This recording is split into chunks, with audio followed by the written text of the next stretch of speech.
I'm proud of my new ride. Hell no, you can't drive it.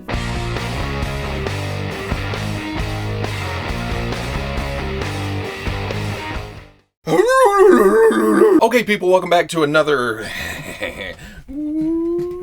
Fwoosh review. Today, let's take a look at the Hasbro Star Wars Black Series Snowspeeder with Dak. Hey, I'm over here. I never know what to do with these larger pieces, especially when they come in big boxes, but let's give it a shot. It's better than when I did the First Order TIE Fighter on an ironing board in my bathroom.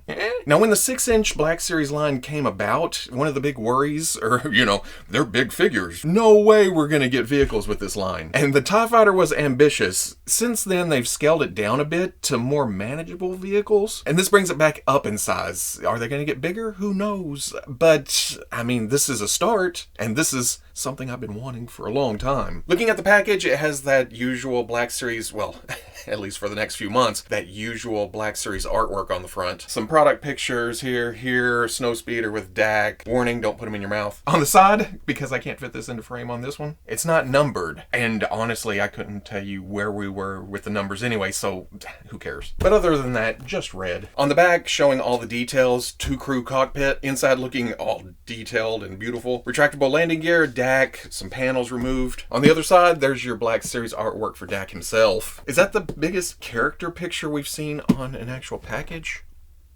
On the top, a side shot of the Snowspeeder. This is weird talking to this camera about packaging. On the bottom, legalese UPC. But let's get this out of the box and see what's going on here. Let's see. Oh, come open.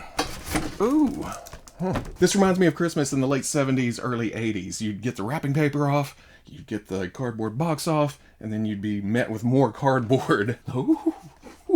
Before we get into the ship, though, let's take a look at Dak and the accessories, because once I get that big bastard up here, I'm not going to want to flip it out. And because I haven't had a chance to review the 40th Anniversary Wave 2 Snowspeeder Luke, which, as you can see, is the exact same figure. Except for the belts, of course, because Dak can't be sporting no Jedi belt. And since the lower part of the jacket is part of the belt, that means it's a whole new sculpted waist piece. And then, of course, there's the heads. There's Dak, there's Luke. They look different. But it's not reuse of the original X-Wing Luke body. It's bigger, it's thicker, it's puffier because it was on Hoth, you know? Same design beats, except, well, that switches to the left leg. But he has the Hoth boots, he has the Hoth gloves. Even the chest box is a different sculpt. And they absolutely nail it here with the wrinkles and how everything hangs. It's a winter gear suit, and that comes across in the figure. On top of that, it's surprisingly agile. It moves way better than I expected it to, especially since it's bigger and chunkier. The head can look up, and you can get some down, but it wants to pop back up slightly. Oh, tilt. Swivel. Then there's a ball joint at the bottom of the neck, but the collar gets in the way of most of that movement. Beautiful butterflies at the shoulder. In fact, this is one of the easiest figures to get into a two-handed lightsaber wielding pose. You can almost cross the arms if you had a little more elbow. Because the elbow is hinge and swivel, it comes up slightly past 90 and then rotates. Got a trigger finger hand, so that's up and down. Swivels. Awesome use of the break between the vest and the undersuit to put a ball joint there. Not too much crunch, but look at the tilt on this thing. Softer material for the lower jacket, and these are rubbery, so you can get them up and out of the way of the legs. But on this side, you can't get as much because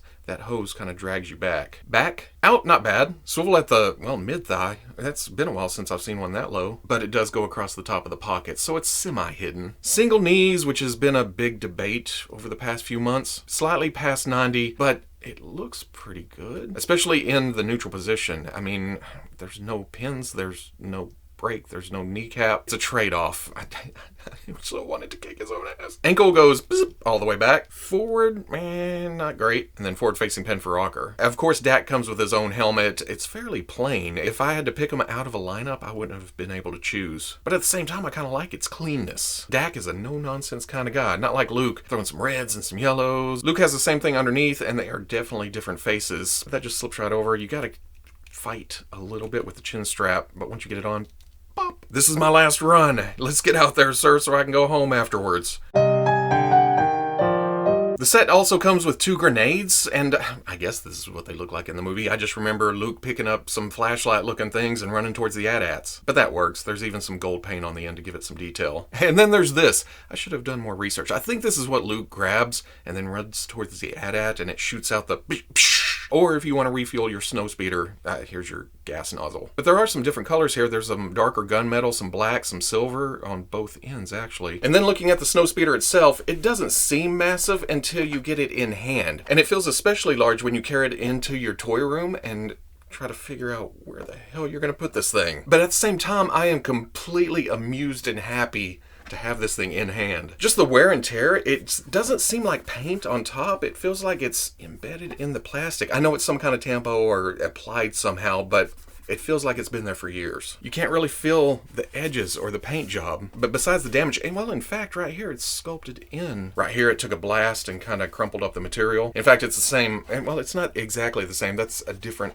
area and different sculpt, but you can see it on the other side too. That must be a problem area in the hanger. That's right here too. And then on the other side, it's just a smaller ding and a smaller one right there. But then there's also tampoed like Arabish and arrows and lines and rectangles and squares all over it, just to throw in more detail on top of that. There's even this on the, whatever the hell this intake is. Is that sculpted? Yeah, that's a little sculpted silver piece right there for the grill, and so's this that has some texture to it. Some techie kibble detail right there that we see a lot of in the original trilogy. It looks aged. It has that feel that we know from Empire Strikes Back. Get to the darker gray of the back though, and there's no paint detail in here. But how deep that sculpt is and everything, the shadows help compensate for that, I think. That's the harpoon gun, or some kind of gun, up here on the top. On the bottom, not a lot of sculpted detail, but honestly, this is probably going to be the least seen part of this toy in anybody's display. Well, I guess unless you hang it from the ceiling. And then it'll just be like, what the hell is this? But they did throw some paint on just in case, some silver with some nice wear to it. And it looks like they've put covers over where all the screws are. That's, well, not all of them, I guess, but I'm assuming that's what that is. You can see them up here, maybe because you can't get the depth to it or something. There's not enough thickness to get the screws in far enough to put a cover over it. But I think for the overall shape and size and sculpt, I think they nailed the look of this thing. Now in the package, the guns were separate pieces. They plug in and they stay fairly secure. And once they plug in, it feels like it's part of the sculpt itself. But if you want a battle damaged Snowspeeder, or it's just been hit and it's just sitting in the snow, you can have this just laying all over the place. And while this also seems like a separate piece, this one was actually off in the package too. And that's purposely removable like that, because there's a removable panel. And I guess this is here just to, like, if you want a diorama of inside the hangar, they're working on the Snowspeeders, converting them to the snow something. And they could have just left it unpainted like the back end here, but there's actually a bronze copperish type dry brush to the whole thing. It makes it feel metallic and oily. Don't get me wrong, it could be more detailed, but at the same time, it's an extra mile that I wasn't expecting. This panel is very tight to put on though. That one, well, okay, this time it snapped. Maybe the more I do this, the easier it'll fit. And then putting this back on, you can see there's a tab right there. Put this part in first, and then attempt to, well, okay, let's just push the whole thing in at the same time. But it's not quite on yet. It's a pretty hard snap. The gun was separate in the package. It does rotate around. In the movie, we see these pop up. There's some kind of air brakes or help in turning, but this pops up, then that extends out. It's on kind of an arm that you can bring up and down. Same thing on this side. You get your thumbnail under there, pull up, rotate out. And that's not bad. That's another thing where if you're taking pictures of it flying across a snowscape or something, it just, and then you just bring it back down parallel, push in. Again, there's little snaps.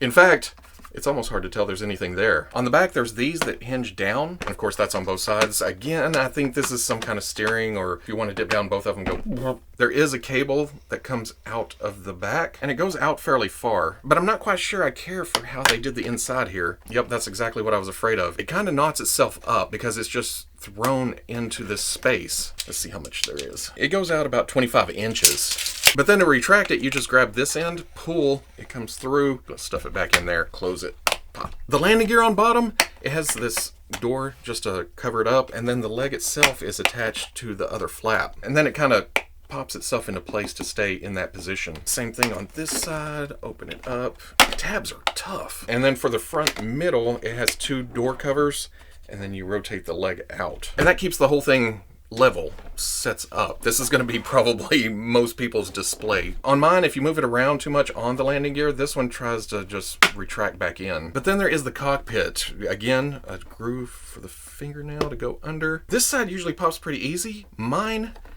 that one is tough on the other side. It comes up, and then there's a detent to keep it popped up in that position. I dig the little handles right here. I guess the front seat just pushes a button and then psh. But the back seat has oh shit bars where he can either open it manually or he can just hold on. But looking inside there, you can see some very nice detail. He's got the grips with the buttons on them, and then some kind of targeting computer with red details and black and yellow. It's a very nice setup back there. And even behind that, there's some sculpted detail to the inside of the ship. The front is the same thing. It has some kind of readout and some buttons, and I bet those you push to open up the canopy. It has some other painted details running down the side of it, and then there's what I'm assuming are the flight sticks. And then even those have little red buttons on top so you can fire the main cannons. Or at least I'm assuming that's what they do. You can see more grenades sculpted right here into a holder of some kind, but there's also an empty hoop. And with that, here's my hand, but you can hold the loose grenades and they stay in there. That's also the same thing for the other side.